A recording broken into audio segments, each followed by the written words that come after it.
I'll throw in one more. The Lost World Jurassic Park. Put me on a cross. I Hell don't yeah, even dude. care. That Yeah. movie is good. It was overly hated because the first one was such a masterpiece. Yeah. But watching it now, I'm like, that's better than all the Jurassic Worlds, in my Yeah, it opinion. is. It's got so many amazing action scenes. The practical plus VFX was perfectly melded at that point. Yeah. It is a banger with a Godzilla movie at the last 20 minutes in San Yes, it Diego. is. Yeah. Come on. Beautiful. Yeah. No, I'm glad you're if Jurassic Park The Lost World has no lovers, it means we're both dead.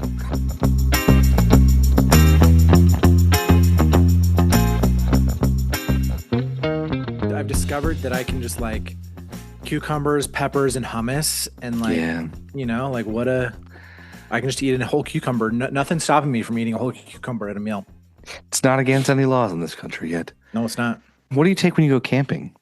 Trail mix? Dude, I'm the laziest. Like I go really hard at cooking when I'm in the like at home, but when I'm camping, Yeah. I'm lazy. I'm just like we're doing trail mix, meat sticks. I'll eat like an apple and a carrot and Yeah. like a protein bar. And then for dinners, I'm doing a dehydrated meal. And then I don't eat breakfast. And this last weekend, I went camping with my friends and they go hard.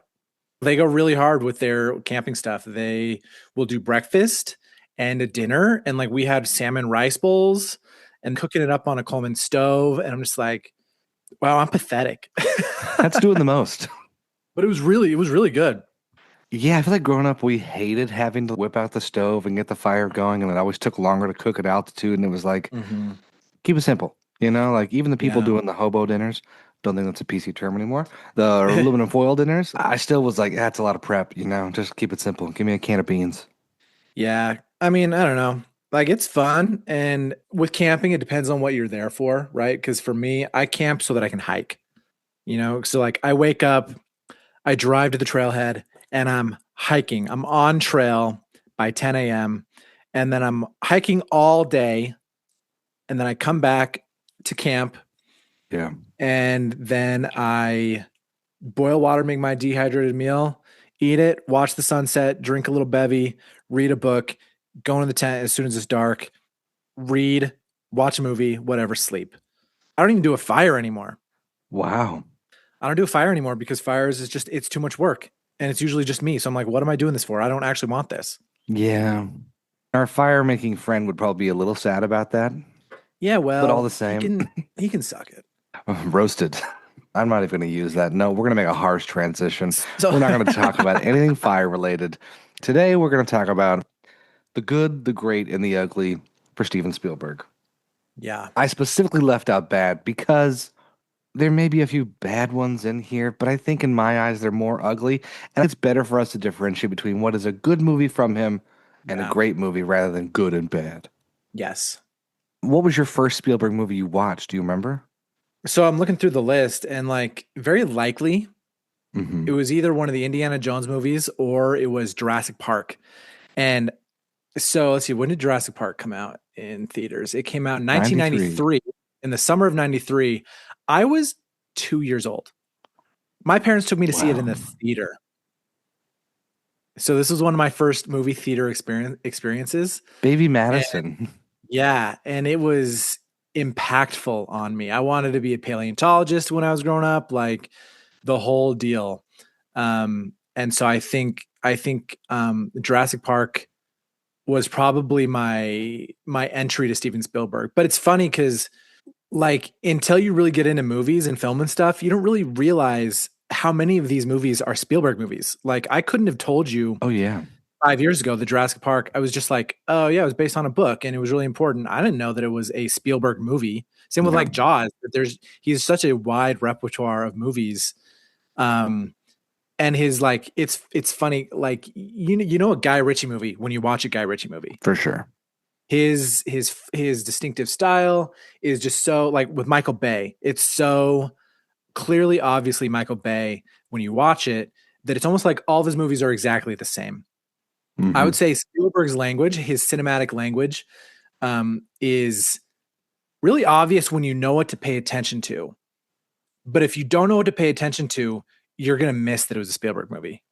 Which is funny because he goes through so many different genres and styles and time Yeah, periods and fully fiction versus, fantastical fiction versus historical fiction, or kind of nonfiction adjacent, or trying to tell a nonfiction story with a little twist.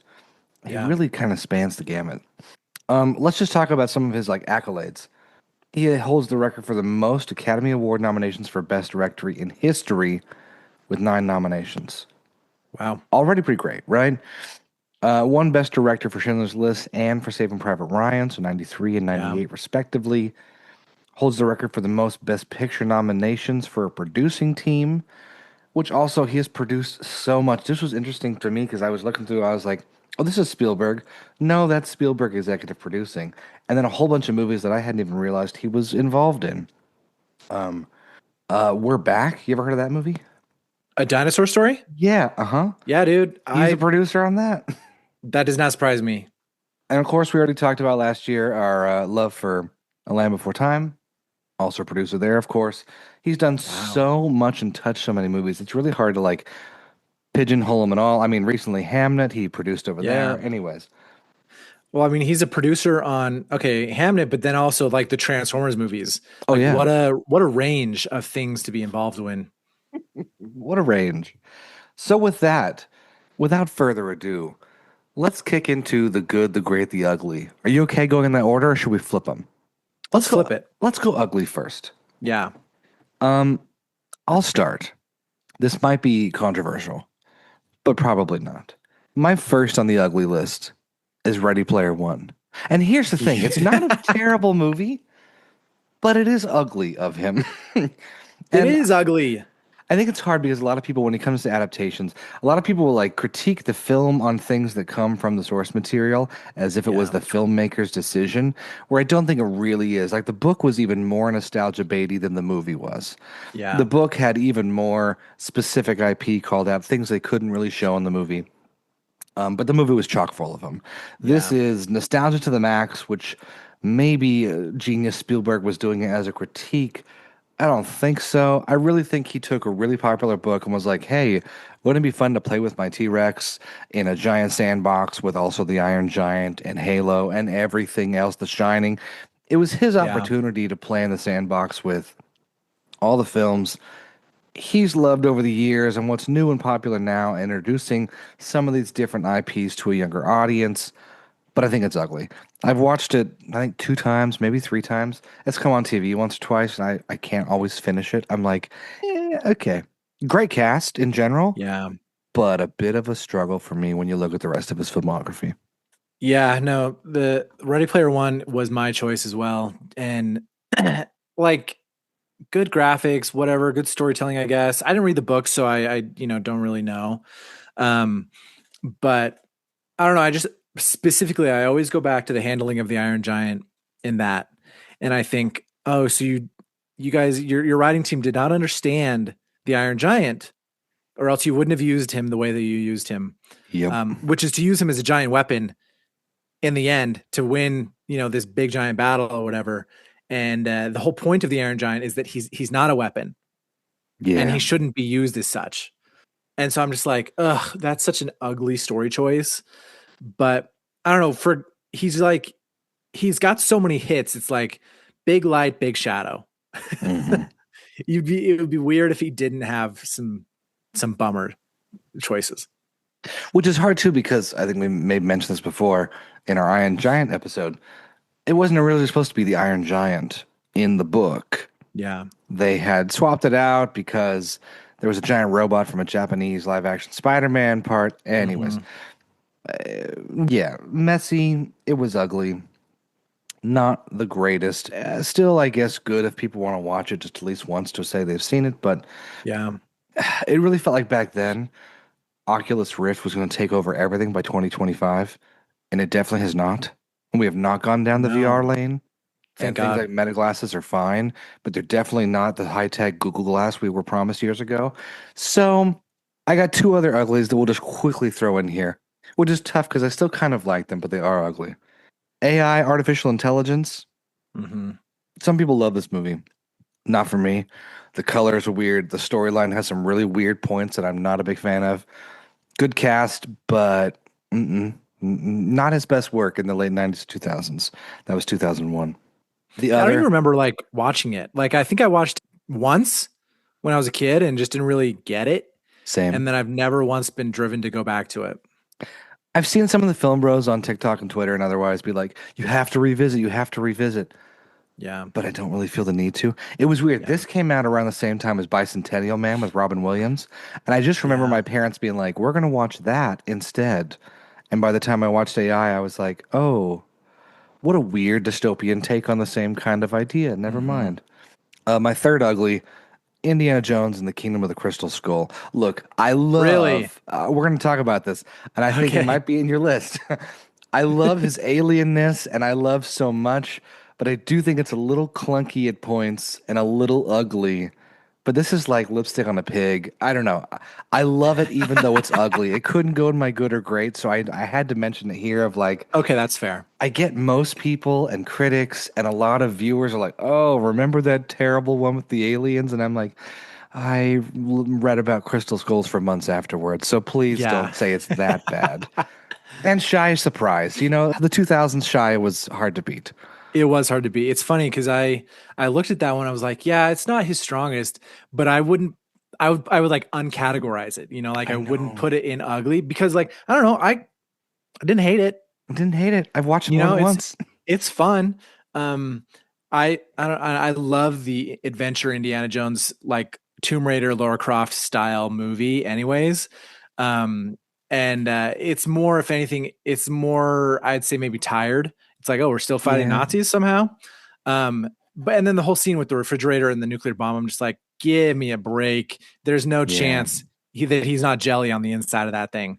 Um, so Literal yeah, refrigerator logic. literally fridge logic. No, literally fridge logic though. Yes. Yes. Yeah, it's a little ugly, it's a little funky, but it also was lovable in so many parts. And like the Yeah, final few scenes, for anyone who loves Spielberg's love for aliens, are just great. So yeah, again, a dressed up pig, I don't even call it a pig. It's just like the ugly stepsister, you know, for some of his other yeah, better movies. Why don't yeah. you kick us off with the good, and The then we'll go to the good. great last. Yeah. Yeah. Um, Minority Report, I think is Oh yeah. a good, solid movie. Especially like just is becoming more and more relevant. Yep. You know, as we get into an age in a society that's more dependent on technology and stuff. I remember watching this as a kid and being really like uh, unsettled by it. Yeah. Not just because of the pre-crime stuff, but you know, the thing where he gets his eyeballs That replaced, was rough. and there's just so much that there's kind of an ick factor in some of this. But fantastic movie. Tom Cruise. I love Tom Cruise. Colin Farrell.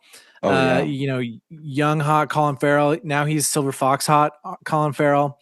We love it, and it's a movie that is set in our world, but like 20 minutes in the future, and Yeah. so it feels tangible, familiar, and at the same time has enough of the technological like um futurism to make it feel kind of fun and exciting, but also like dystopian, which is, you know, good because whole Minority Report thing is dystopic.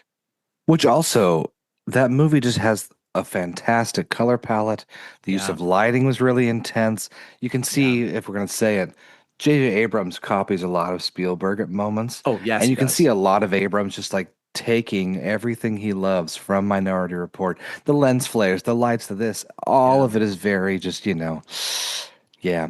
And also, in a day and age when it's like widely reported that the Department of War has kept track of Americans who are liking un-American TikToks, it does make sense in which there is a world only a few years in the future that would have something like pre-crime. You know, if you were able to AI yeah, generate a list of who could possibly commit crimes out of these 100,000 people, they're going to do it. And yeah, so it does work. I think this is a fantastic movie if anyone loves Tom Cruise stressed out, not at the absolute top of the game where he feels like God level. He gets beat up in this one. The eye yeah. torn out, he gets flown down, you know, different car chase scenes. He really gets the crap kicked out of him, which I love to see. and this was definitely on my list. Good. I'm gonna go for another Tom Cruise one because we're there. War of the Worlds is on Hell my yeah. good list. It was close to great, but I just rewatched it Yeah. again because we went to Universal Studios recently. I'm gonna tell you what. There are some people that both slept on and did not understand this movie when it came out. Hmm. There were so many people who watched it and were like, it was so stupid. Why did the aliens get beaten? Spoiler alert, by water. If you read the original book, that's what they get beaten by. Like it's not that big of a jump. I think for those who didn't understand it was a critique of U.S. invading Afghanistan and Iraq. I don't know what to Mm, tell you, but it is that is what it is, which is what the original yeah. book was about as well with the British Empire. Just Hmm. like, what if a bigger force and more tech came and just destroyed us like we destroyed them? I think it's great. There's some moments where I'm like, what are we doing here? Um, not Tucker Carlson. What's the goal? There's just What's some the moments goal where you're here? like, what are we doing here? I don't know. But when that tripod first comes up in the city Yeah, and starts dude. blasting people, that is horror, Spielberg. It's Yeah. scary. Yeah, I remember that scene. Yeah. Because like I think with this one he does a really good job at the beginning. It's not really a sci-fi movie. It's a movie about a dad with his kids. Which is Spielberg's Um, bread and butter. yeah, it is. And then all of a sudden you get this lightning without thunder that's striking the ground and there's a crowd and then people are turning to dust and then he looks in the mirror and he has to he's covered Yeah. in people dust and he has to like get it off. Like there are just so many good moments in this and I'm pretty sure this is one of those where I think I remember when I first watched this the way the camera moves around Yeah. was really good. And I mean, if you know, I'm this is Berg's like gift to the world is the way that he moves a camera through a Uh-huh. scene. Um, just really, really fantastic. This one was on my good list as well. Yeah, I mean, I had forgotten that Tim Robbins was the Yeah. man in the basement. A fantastic actor, and that is a scary, once again, horror scene. Like you could Hmm. have just taken that scene. Well, it feels like they have at times. That scene has inspired Cloverfield Paradox and all content Cloverfield Yeah. Lane. You can just see it again and again. A lot of people are taking notes from. And to your point, Spielberg does so much with the camera. We have that robot arm coming down there, and there's reflections, and there's this, and people are moving. It's just always, always, always moving around. And he does so much with a world invasion destroyer movie where if this was Roland Emmerich, like Independence Day, Yeah. it's a different movie. It's fun, but it's a different movie. This Yeah. definitely hits harder. And it's funny because you can actually see his like influence. Like when you watch War of the Worlds, or if you watch any of these, you can see Spielberg's influence in other people's movies. Yeah, Like Independence Day feels Spielbergian in some sense, it does. a little bit. And in the same way, I would say there are shots in Transformers that feel Hmm. Spielbergian to me. They're those movies are so far from being a Spielberg movie. I mean, he Right. was a producer, and so he had some, and he's so influential that it's unsurprising that other cinematographers and directors would borrow some of his flair. Yeah, rightly so. I mean, this was, yeah, total banger. Great movie.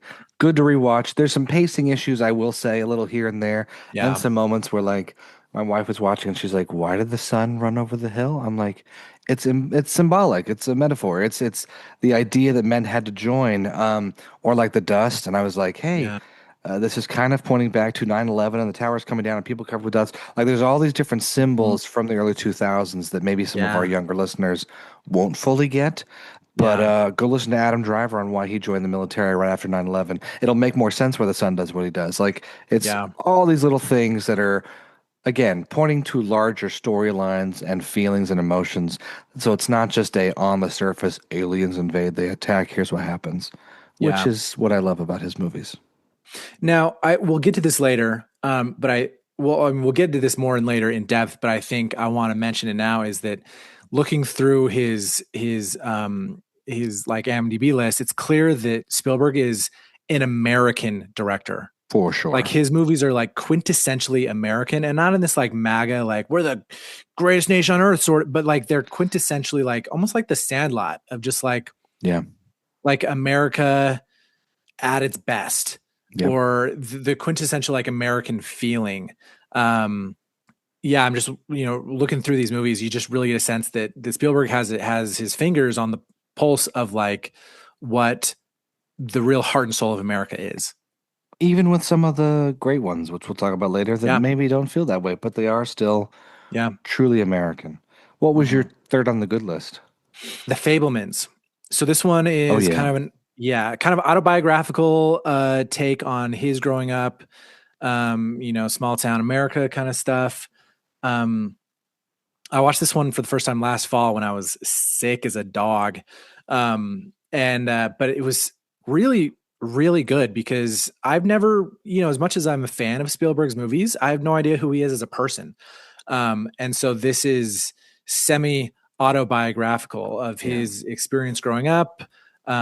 The weird relationship between his parents and his dad's best friend, and moving around and being a high school student, and then trying to like make it in Hollywood. Um, but the more when I watched that, I was like, oh, I think I understand Steven Spielberg now. One of his earliest experiences with like being a film guy is I think he goes and sees a movie that has a Hmm. train, that is like a train job, train, robbery or whatever on it. And then he's really impacted by it. And his parents he's like kind of frightened by it. Yeah. And his dealing with his fear is by recreating that in his basement with a set of trains and a camera, and he like stages it and sets it up, and it's his parents are like, what the hell, our little 6-year-old, Yeah. what is he doing, like that's crazy. And like I said, this one, it feels quintessentially American, that there's just a lot of like core American experiences in here, from going to see movies to playing with a little camera in your basement, to like being a weird nerdy high school kid, to like whatever. I feel like this is just one of those that has like the heart of of the American dream in it. Yeah, it's funny because this was kind of, I won't say panned. Critics weren't a huge fan of it, and also a lot of the audience really hated this movie. And I remember when you texted me, like, oh yeah, should I watch it? I was like, you definitely should. I went to a mostly full theater at the Grove here in Los Angeles. I loved it, and everyone Yeah. around me really liked it. We were all watching it, but it kind of got panned. People said the storyline was too straightforward. Hmm. It was maybe too like bland and unoriginal. But for me, I was like, oh, but he's kind of telling his story and still did interesting things with the camera. Still had great shots. Still did some like really cool things again with light and color and otherwise. And for a guy to try to show his cuck dad and Yeah. like a rough time, I'm glad it wasn't like grittier, or I'm glad it didn't take like crazier turns. It's like it's okay to have an American story of like a weird household and how a kid came to love movies. Yeah. And it's Steven Spielberg. It's like it's his autobiographical thing. I'm glad he got to author it in this way Yeah. rather than him passing in 20 plus years, hopefully, and someone else coming in there like J.J. Abrams to be like, "Here's my Spielberg movie." Like, Yeah. no, no, we don't need that. We don't want that right now. No, we don't want that. No, Fableman's is a good one. Yeah. I'm gonna throw in two honorable mentions. If you have any, I want to hear yours too. Hmm. One, this could be a great one, but West Side Story. Is this on your list? I didn't actually see it. Oh God, you have to watch this. I'm not a Came out. musical guy, but I hear the call. I should see it. I know. Here's what I say. As one who loved and got obsessed with La La Land for multiple reasons, not just the musical aspects, watching West Side Story, I was like, oh, sorry, this is the boss. This is the king coming Mm, in to do a musical, and he knocks everyone off the pedestal. He is just that good. Came out really? during COVID, 2021, and everyone's like, oh, West Side Story. We have the old one, and we have all the stage productions, we have the remakes. Oh, do we even need it? Yeah. Nah, we need it. Sorry about Ansel Elgort. Amen to that man. He has his own problems. Yes. But I'm gonna tell you what, Rachel Zegler kills it. I want to say it's not Callum Turner. It's the guy from Challengers, little rat face guy, Yeah, that guy. rat face boy. He is fantastic in it. It's really a well done movie, and the music's great. But again, the way he plays with light and stuff, I mean, he plays with puddles in a way that I'm like, how did he do this? How are he and the DP getting the shots they're getting? It is mind blowing at so many points. So yeah, for this one, definite honorable mention. You have to watch this one if you haven't yet. Yeah. I'll throw in one more. The Lost World Jurassic Park. Put me on a cross. I Hell don't yeah, even dude. care. That Yeah. movie is good. It was overly hated because the first one was such a masterpiece. Yeah. But watching it now, I'm like, that's better than all the Jurassic Worlds, in my Yeah, it opinion. is. It's got so many amazing action scenes. The practical plus VFX was perfectly melded at that point. Yeah. It is a banger with a Godzilla movie at the last 20 minutes in San Yes, it Diego. is. Yeah. Come on. Beautiful. Yeah. No, I'm glad you're if Jurassic Park The Lost World has no lovers, it means we're both dead. I'm a Jurassic purist at parts, but I'm like, no, no, no. This movie is very close That behind the one first. was good. Yeah. All right. Do Okay, let's dig into the greats. Okay. You know what? We're already here. I'll just start. I'll start with Jurassic Park. It's a great. Okay. 93. We Yes. already talked about it a little bit. You saw it, your first movie in theaters. This movie is more than a dinosaur movie. It's more than a boy movie, as I've had to remind my wife. It's just a fantastic movie, and the way in which it pushed the boundaries of VFX and storytelling in that way and scale was just wild. Spielberg always says before he starts another movie, he sits down and watches Lawrence of Arabia before he starts any movie, because for him, that's his sacred text. Interesting. Watching this, you see a little Lawrence of Arabia here or there in like Hmm. giant scenes. We're way far away from the action. What are we seeing? Oh my gosh. Character is like front and foremost, but also there's so much going on around it that's so giant and wild, you like feel transported. Um, Hmm. I mean, the raptor scene in the kitchen is one of the best scenes maybe ever in Yeah, it cinema. is. Yeah. And horror and thriller filmmakers are like, that's the holy grail. That's what we're going for in Yeah. whatever we're doing. I think it's hard to beat, and I've watched this movie more times than I can count. Yeah. Especially like they nailed the VFX. And this was so early in the days of visual effects. Yeah. That you watch other things that were made around the same time, and they do not there's no parody. Like this is so above and beyond. And I think it's because Spielberg understood the limitations of what the VFX could do, Yeah. what the CGI could do. And so he hit it really well. He constructed the scenes around what was going to make this look good. Right. Yep. Um, like the scene, not just the kitchen scene, but the scene where the T-Rex comes over and knocks over the Jeep and the kids are on the inside. That Yeah. is next level cinema. And like they Yeah. could not recreate that in the Jurassic World movies. They just couldn't. They tried over and over again and could not recreate it. Like it was just, and I'm like, is it that hard, guys? It's not rocket science. Look, just like do a shot for shot remake of this. Yeah. Like, I don't know. The blend of practical and VFX is wild. I mean, I love the behind the scenes stories of like the T Rex when they started pulling down the rain, would then just start moving on its own, which Mhm. made everyone shit their pants on set. To be Yeah. like, okay, we all broke. And then the next thing you know, the T Rex comes down next to a guy and they're like, no, no, no. But also, yeah, the blending of it. When you see how big the Rex is next to the car, its head, it with computer graphics, it just doesn't track in our brains. We're too good at understanding what's real and what's not. I mean, I just watched Sheep Detectives, all CGI sheep. It's fun, but it's more like a cartoon because you're like, I understand in every scene they are CGI. There's nothing about them that looks 100% real. Yeah. Jurassic Park nailed it in saying you got to have 100% real things at a lot of points. When the Yeah. raptor jumps on the fence in front of Ellie and is trying to get to her, that is a real physical object. It is Yeah. scary as hell. Yeah. Really, Beautiful really good. movie. And then you also get the great camera movements and camera Oh work. yeah. Like I think about Dr. Grant with the flare and the kids behind him, and he's and then Yeah. tosses it. Like I just, and then where they pan up and see the Brachiosaurus on the thing, and the music swells, and it's one of those tent poles of cinema where it's clear that this guy's the king. Yeah.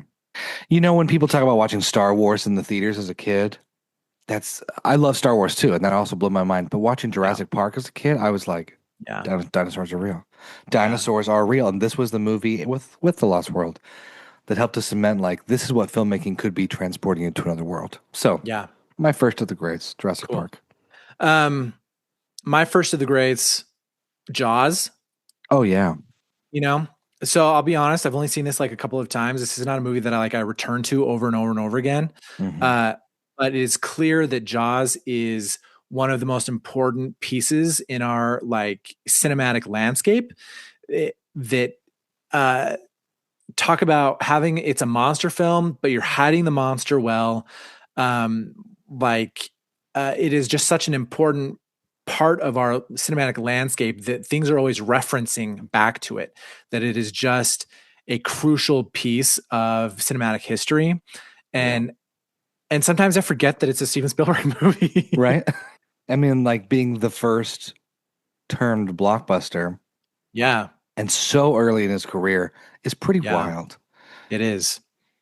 I will say on the Universal tour I did a couple weeks ago, they mentioned that Jaws was saved in the edit, which I'd heard said before, but I was like, what do they even mean by this? Mhm.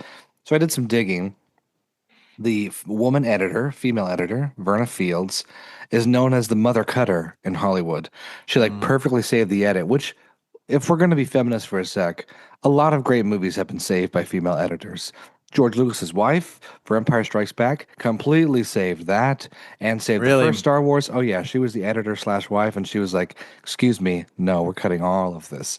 Hmm. Verna Fields, they had so many malfunctions with the shark. They were like, we don't even know what we're going to get. We've run our whole budget out. What do we even have here? Yeah, She's the one that figured out and gave Spielberg the idea of not showing the shark till way later and only in little yeah, spurts. She's like, let everyone anticipate and be scared in their brain, which made the yeah. movie, which is Yeah, kind it of great. did. Because yeah, I mean, when you look at that thing, it looks kind of hokey. Yeah. Um, but it's still, I mean, I wouldn't say that it holds up and competes with VFX of today, but the for the time, this was a incredibly important movie for our culture. Yep. Jaws, 1975. What a classic. Let's jump a little more in the future. I'm going to go out on a limb here. It's not everyone's favorite. 2002's Catch Me If You Can. Yes. Spielberg shot Minority Report and Catch Me If You Can back to back in that order. And he took the weird, glistening world of Minority Report and dark and oh my gosh, evil and completely changed tone into Catch Me If You Can, which is just as fictionalized as Frank Abagnale's own stories, which is kind of Yeah. great. Yeah. Um, Leo DiCaprio, fantastic in this movie. But for Hmm. me, this might be one of Tom Hanks' best roles. Really? He's like the secondary or the supporting, but he's so funny. He has so many great lines. And he plays a character that's not total Tom Hanks really, really well. There's going to be so many greats we're going to list here, Saving Private Ryan and the rest of them. But I think for me, this is like my favorite Tom Hanks plus Spielberg movie. I do love Bridge of Spies, but it's like a little lower on my list. Yeah. Catch Me If You Can. The music is perfect. I love the score. I love the period accurate set dressings and costume design and everything. You could tell Spielberg was like, I've had a time. Let's make a fun one. And this was his fun Yeah. one. Lots of locations. Cause yeah, this one was really fun. Yeah. I remember watching it. I think I watched it with my dad. And I remember just being like, wow, this is a fun, like this is one where there's really no good guy or bad guy. This guy's just kind of on the run, all the time. And it is just kind of a playful kind of movie. And I remember at the end, I mean, granted, it's been a long time since I've seen it. So I know he gets caught, right? Oh, yeah. And so you're just kind of like bummed out that he got caught. But this is another one of those where I remember in the moment being like, because I'm young, like how old am I? Uh-huh. What catch? I'm like 11 years old watching this thing, and still paying attention to camera work and Yeah. like having that actually have an impact on me at 11 years old. And so that it's something well done that he does a good job at because to make an impression on an 11-year-old that isn't about dinosaurs is like hell yeah, cool. And I think, as we were pointing out, this is so a purely American story, once again. Hmm. American ambition and ego, seeking wealth and riches, lying.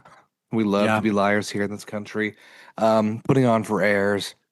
getting the girl and then leaving her behind. All these things are just very like American exceptionalism, American capitalistic, personal ego storylines, Fake as it till you well. make it. Fake it till you make it, and the guilt of not really being it. Yeah. Christopher Walken, I think, in this movie, again, one of my favorite of his performances. Yeah. Every time he opens his mouth, you're just like, hands under your chin, dialed in, two mice fell into a bucket of cream. And you're just like, oh my gosh, how Yeah. beautiful is it? But as one who grew up with a car salesman father and knew a lot of car salesmen growing up, I was like, oh, this is Frank Abagnale. This is the Yeah. same kind of thing, like spinning stories and convincing people and like smooth talking and putting the necklace behind the girl's neck. Oh, I think you dropped this. All these things just kind of play into like much of what America is, or at least was. Yeah. I think it's a perfect little piece. And again, Leo DiCaprio, fun, Yeah. young. It's a great one. It's like the benign American trickster god. There you go. Little Loki. Yeah. Okay, my next masterclass is Saving Private Ryan. Or as my father called it, Saving Ryan's Privates. Let's talk about um, it. let's talk about it. So we talked about this one when we did our Militainment series. Mm-hmm. Um, this is, I don't know, it's like a quintessential dad movie, 100%. Yeah. you know, where we have this really romantic view of World War II and the men who went and fought in World War II. And on some level, rightly so, Yeah. because there was an incredible war effort. And I don't know, maybe with just the rosy glasses of like, looking backwards, it's easier for us to romanticize something in the past because it feels like today is just so messy and we're all jaded and it's not clear who's good guys and bad guys anymore Yeah. with any American effort in the world at the moment. Um, but Saving Private Ryan sits back on that like, oh, these were the good old boys that like really saved us in this moment. And it's funny because I think what is so good about Saving Private Ryan is that it's a smaller story set against a big story. Yeah. And we get snapshots of not snapshots, but the smaller story plays itself out against these huge events like the invasion of Normandy and D-Day. But that at its core, it's about this band of people trying to go get this guy, and it's Matt Damon. Which by the time we get there, because I don't believe he was shown in any of the marketing. By the time Yeah, we get there, and now knowing who Matt Damon is, we're all kind of like, "Oh, Matt Damon, yeah, Matt Damon," and especially after The Martian, Interstellar, we're like, "Does this guy ever save yeah. himself? Like, was He he doesn't. always stuck?"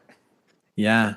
Uh, but it's just, it's got the Spielberg oneers in there. Oh yeah, It's got great camera movement, great just like heart and story that is just about a plucky gang of people going to go do a thing.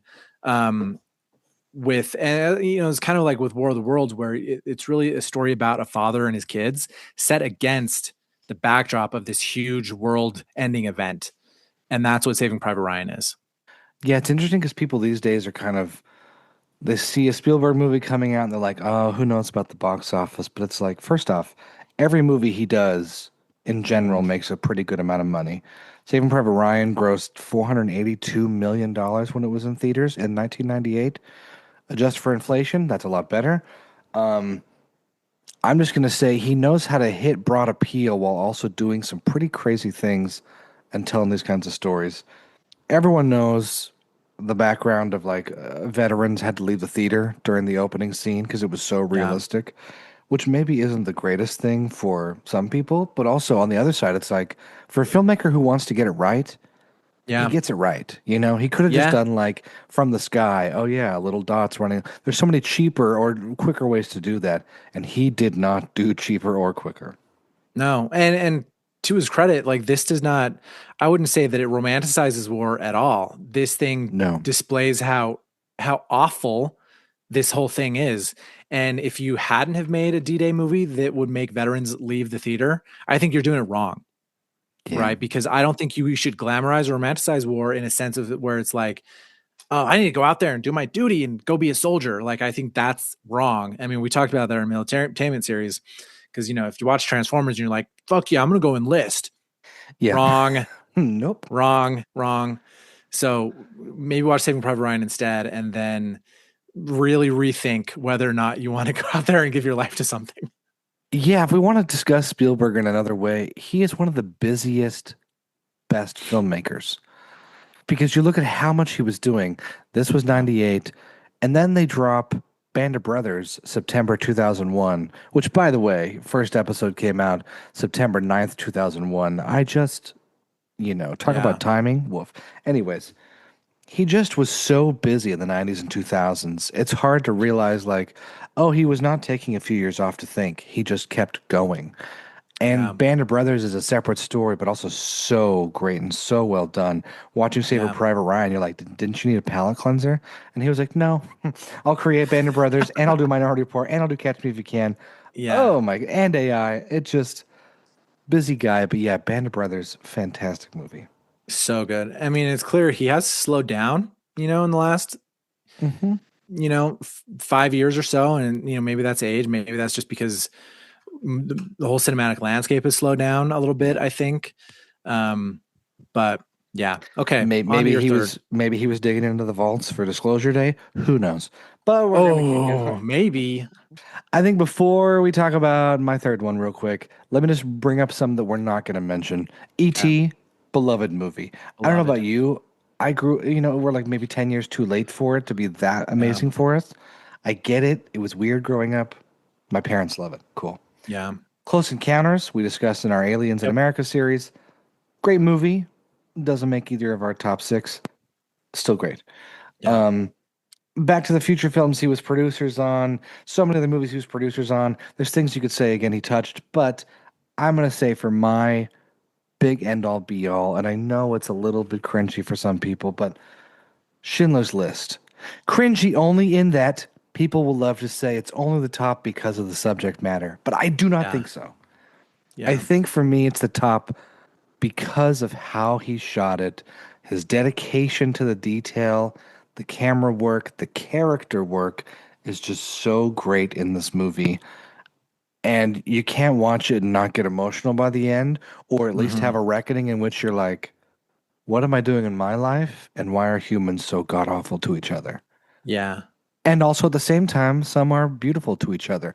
Laying the rocks at Schindler's tomb at the end. Oh, I mean, it's impossible not to get Yeah. choked up. The most embarrassing thing that I'm going to say all podcast Oh is that no. I haven't seen this. Addison. I know. No. I know. I I watched this know. after the Super Bowl this year. You did? What a Wow, what a follow way. up. What a What a follow. follow up. My wife was like, oh, what's on Roku? Oh, Schindler's List. I was like, I'm not ready, but I'm ready. Let's go. And both of Yeah. us were in tears. This is for you. You got to watch this movie. I got to. I know. I know. I know. I know. I know. I know. And I will. You will. Me and my girlfriend, we've got a list of movies that we're chewing through, and I'll add it to the list, Add it to the list. and I'll be prepared to cry. Don't get thrown off by the black and white of it all. Oh no, that's part of it. I think it's a great directorial choice. I mean, how many film schools and classes and papers have been written about the girl in the red jacket? Way Yeah. too many, if we're going to be honest here. Ray Fiennes is fantastic Yes. as the horrible SS officer. I think Ben Kingsley, as always, puts in an amazing performance. But Liam Neeson, you just like go, wait, he did this, and then in the same decade did Phantom Menace, which he was great in Phantom Menace. But also, you're like, no wonder people were confused at his casting as a Jedi a few years after he was Oscar Schindler. Okay, I Yeah. get it. But Yeah. regardless, I think for anyone who wants to really dive into a great piece of filmmaking and get lost in it, Schindler's List. Okay. My final ones, plural. My top is a three. Oh, a trio. All right. Look, dude, Indiana Jones is just perfection to me. I know people don't like the Temple of Doom. I don't care. I don't give a damn. This is just like Indiana Jones is an American archetype. He is Yes. like we talked about in the other episode, and I think it's worth saying again.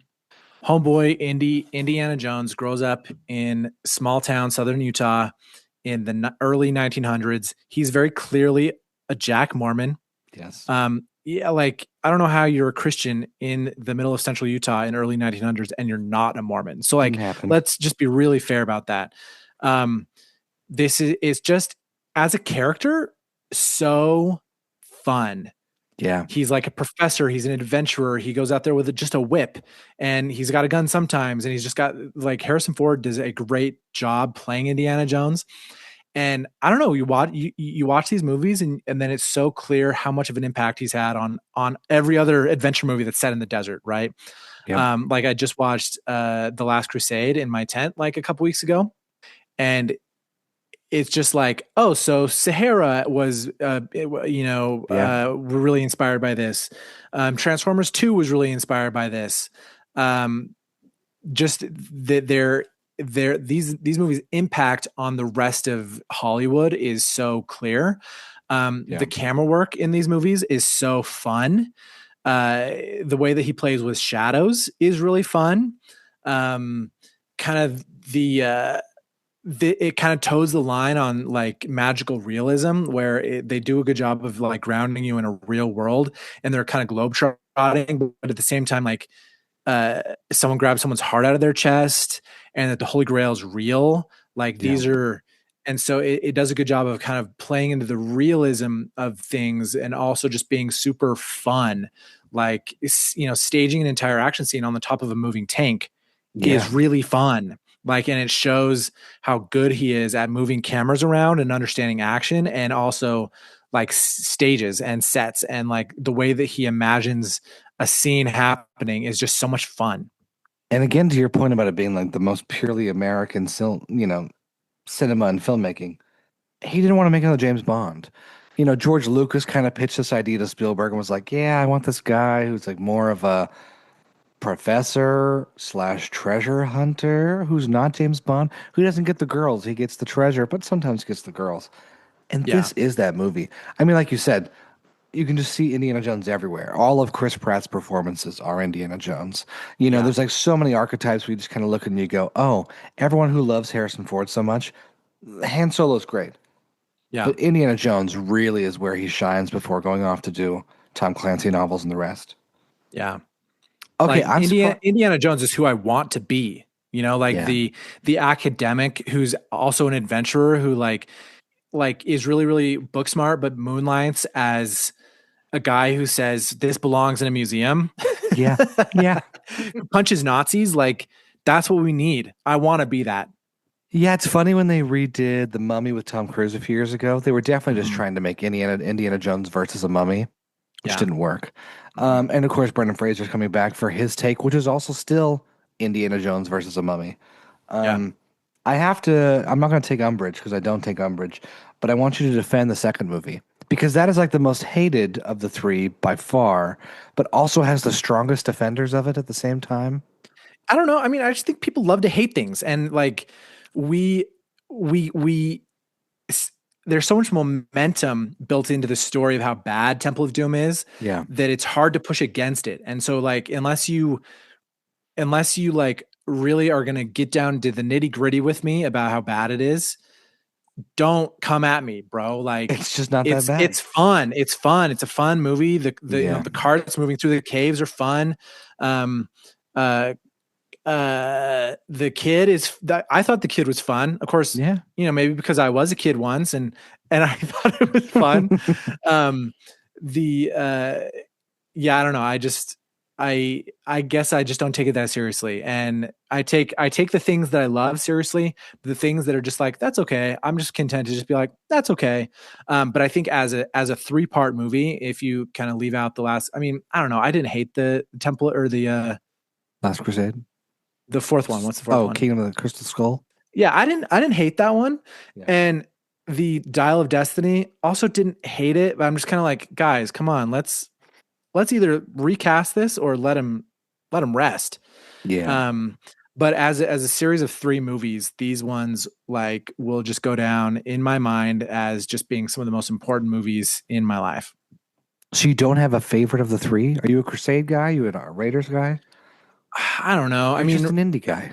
I'm just an indie guy. I mean, the last one that I watched was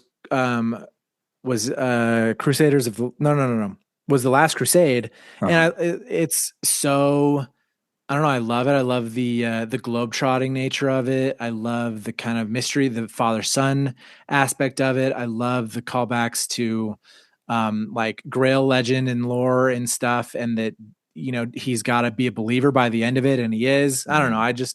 And I love that it starts in Utah. I love that it's like, oh, these are a bunch of scouts on a horseback trip through Arches National Park. Been there, done that. That was me. I mean, I am Indiana Jones. Quentin Tarantino calls Temple of Doom like a movie so badass it created a new level in the MPAA. He creates PG-13 with that movie Yeah. and says it's his second best film behind Jaws. So there are some good proponents, Yeah. of Temple of Doom. I think they're great. I think also the special effects on Raiders are good, but like, so also watching that horrifying scene at the end with like the ark and Mhm. everyone getting ripped out of their bones, it feels old and like a little bit to laugh at, but it still is scary. Yeah. Well, the first time I watched it, I was like, oh, there's nightmare fuel for at least a few weeks. Yeah. I mean, in the Last Crusade, where the guy drinks from the wrong grail and then he just ages really rapidly. And Yeah, it's very clear that I mean, it's not real, duh, but because it's practical effects, it's so fun. It's yeah, so, ew. It's so like when you're a kid and you're watching that, you're like, ooh, this is scary. Just because it hits that uncanny valley really well. Versus today, we would have just done it with CG and it would have missed uncanny valley, but it would have hit uncanny valley, a different kind of uncanny valley. But yeah, I don't know. Indiana Jones is sick, and I wish that we had done better by him in the newer age. yeah.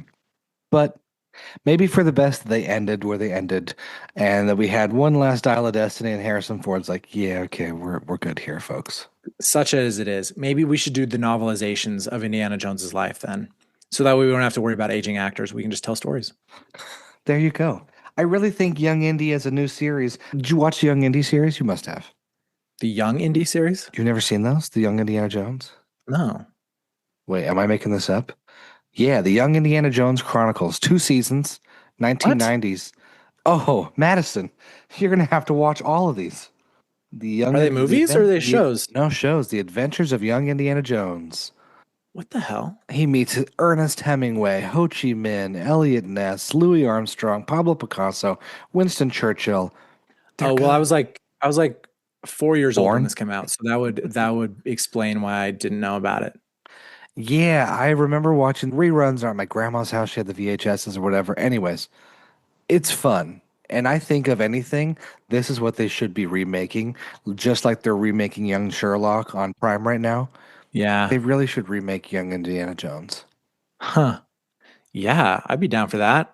Because that way you don't have to worry about Harrison Ford and you just No. like, these are adventures he had when he was a young buck coming up. Yep. And if you wanted to make a show of older Indiana Jones later, you could do it. Collegiate Yeah. Indiana Jones, pursuing a PhD Indiana Jones.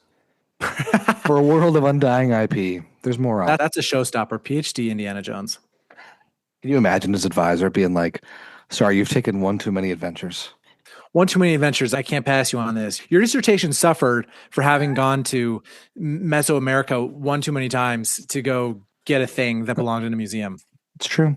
It's true. Tenochtitlan, not on the itinerary. Nope. Let's wrap it up there. One too many adventures. Steven Spielberg, go see Disclosure Day. I know I am already booking my tickets.